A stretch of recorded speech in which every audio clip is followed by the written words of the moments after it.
racing on the radio. And they're on. Direct from Yarmouth. He's 6, 7 lengths clear, coming into the final stages. This afternoon from 1 on talkSPORT 2.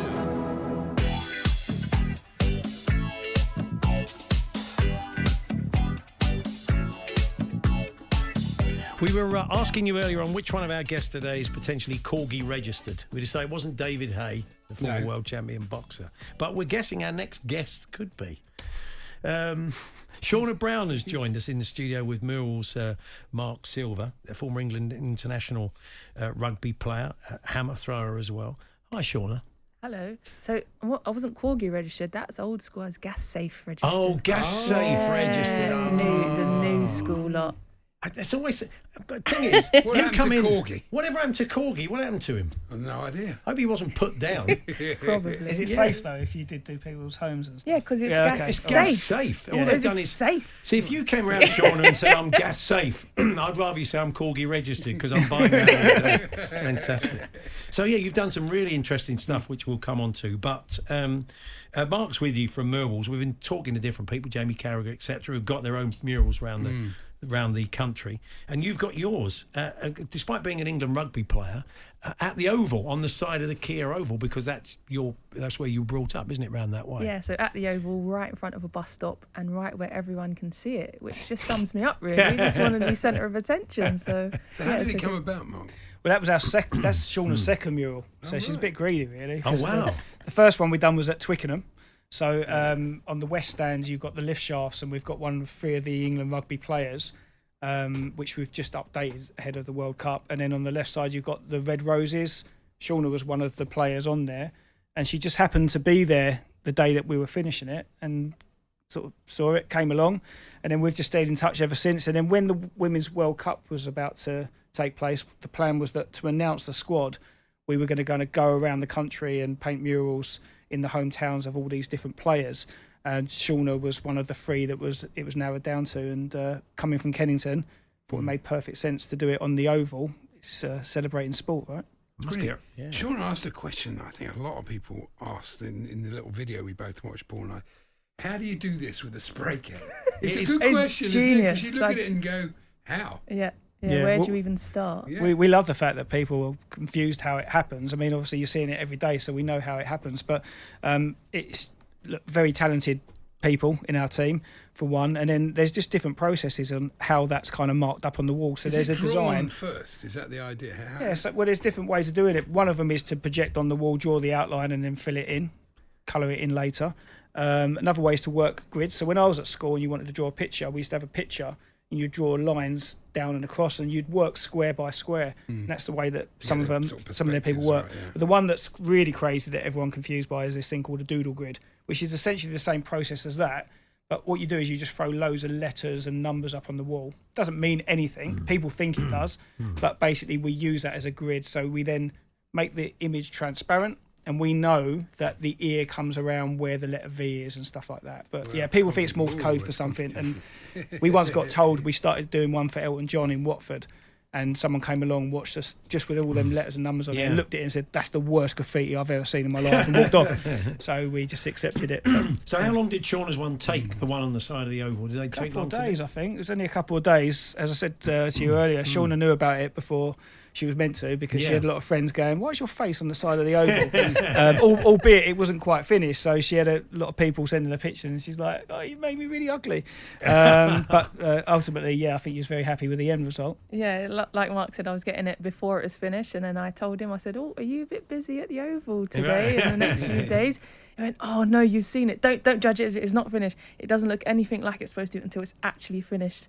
I thought, it looks pretty close to it. He said, no, but it's not finished. And it did look a bit strange. It's right by a bus stop as well. So you literally had people getting on and off a bus because it's so close to the side of the wall, to the road. Yeah. So every time the bus pulled in, Josh, who was working on it, had to stop and wait for the bus to load and unload, which was quite funny. But I'm round there Sunday, so I'm going to have another look. I'll go and check it out. You have had a fascinating life. I mean, you've, apart from being gas safe registered, not Corgi, of course, you've been a diver, commercial diver as well. Wow. Worked for Kent Fire and Rescue. Yeah. Blimey.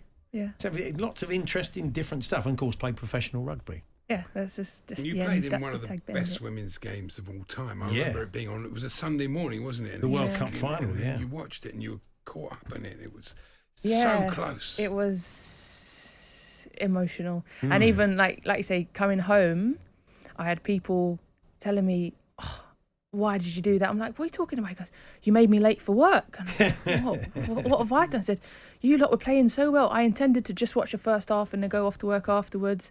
But I couldn't help it. I had to stay and watch because at no point did you know what that end result was going to be until the whistle went. And yeah, like you say, so many people have said it's possibly the best game of rugby generally that they've ever watched, let alone a women's game. And yeah, may it long continue with the Red Roses. I mean, you decided to retire at that point. Have you had any from England playing for England? You're back playing for Quins, is that right? Yeah, back at Harlequins. So, but did you have any regrets afterwards? No, not at all. So it was something that had been in my head for a while, and I didn't make the final decision until a lot closer to the time I actually said it out loud. But for me, I am, as you can see with my history, I like to do things, I like to move on, I like to try different things. And I'd been involved in not only rugby but England rugby for a long time, and it's all consuming, rightly so, because you're a professional athlete representing your country.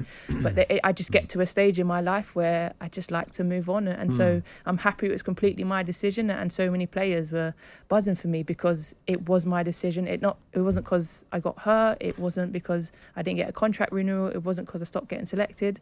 It was entirely on me. So that was like, for me, I went on a high, as much as it would have been lovely to go on a World Cup win, but it was all on my terms that I went. That's always the best way. But you're back. But you've obviously you want to play, which is why you've come back to club rugby. You miss that. Yeah, I almost a bit of FOMO going on, a bit of fear of missing out, because women's rugby is only going in one direction, and it's just growing and growing. And because I physically I didn't stop because I couldn't play anymore. I almost felt an obligation to keep playing because I could, and to just. It helps me as well. Yeah, there's no other place in society where, particularly as a woman, I can just really run in and hit people with my shoulder, of course, and completely legitimately on a rugby pitch. But yeah, I didn't. I'd be quite happy if you did that to me. Yeah, that would be funny. Just take Andy out, just shoulder right through him. Andy's normally, we had some lucha libre Mexican wrestlers in, and they always go for him, get him in a headlock and everything. They always move in on Andy for some reason. Yeah, he was in a right state. So what are you making of the Men's World Cup? I'm enjoying watching it, and my thing that I was looking forward to before it started was the smaller nations, or the newer rugby nations, not smaller, newer rugby nations coming through, and it's been quite a show. And watching the Fiji-Australia game, even the Fiji-Wales game was a tough one to watch. But yeah, that Fiji-Australia and first win that Fiji have had in 69 years, and that's when, for me, as much as I love playing rugby and I love the bit of actually playing, but it's more than sport. It's more than just rugby. It's what it means off pitch. And when a nation like Fiji wins a game, it's more than just a number on a score sheet. It is so much more about who you are as a person, how you come together as a team, how you look after each other, how you are proud of your nation, how you protect each other. And it's everything that sport does for you off of the pitch is represented for me when a team like Fiji are playing and winning against higher tier nations.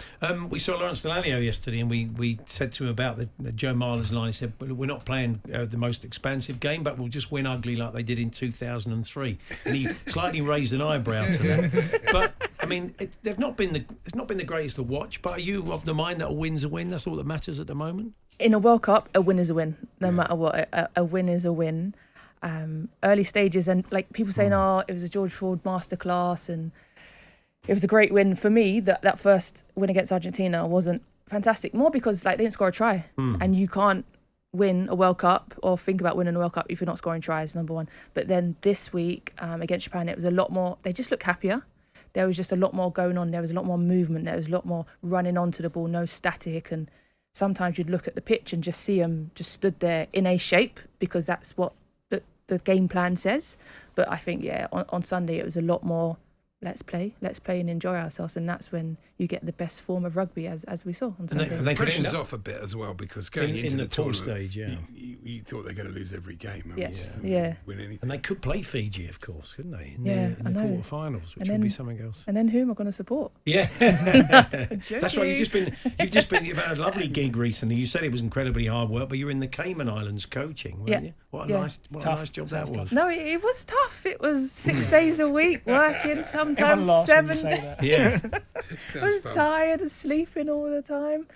Yeah, it was coaching rugby, and it was taking rugby to a different nation, a completely different nation, and seeing how other people do it, because I've only ever known English rugby. I've obviously never played for another nation. I've never played rugby elsewhere in terms of playing for a team or a league.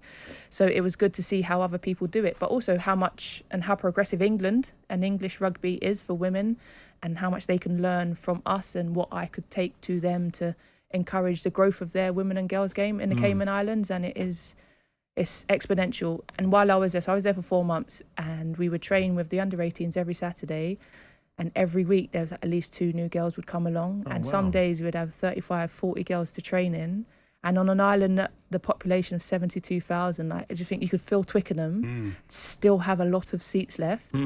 That's the population of the whole island, and we'd get nearly 40 girls to train in on a Saturday. We don't even get that at Harlequin sometimes. Yeah, great. It was great, isn't it? It's great. What a lovely thing to do as well. So, yeah. Well, lovely to see you. Thanks for coming in, Mark. Thanks for coming in. Yeah, congratulations Say It on and Spray It. The podcast is available to download now from wherever you get your podcast. And Shaunagh is one of the subjects in the podcast, isn't Yeah, she? Shaunagh was the first one that we actually done, but obviously the way that the orders come out. But yeah, obviously it was recorded a little while ago. So since then, Shaunagh's retired, gone and played in Cayman, and now come out of retirement. So do a few months ago. on the outside of this We did speak about that last time. We're still looking into it. Yeah, that will go down well. Oh yeah, brilliant. Well, lovely to see you both. Thanks for coming in. Yeah, thanks. Thank you for There we having are. us. That's Shaunagh Brown and Mark Silver. Still to come this afternoon, Michael Branch will be joining us, former Everton striker, talking about his new running club. Kay Kurd pops in as well, Manchester United supporting comedian.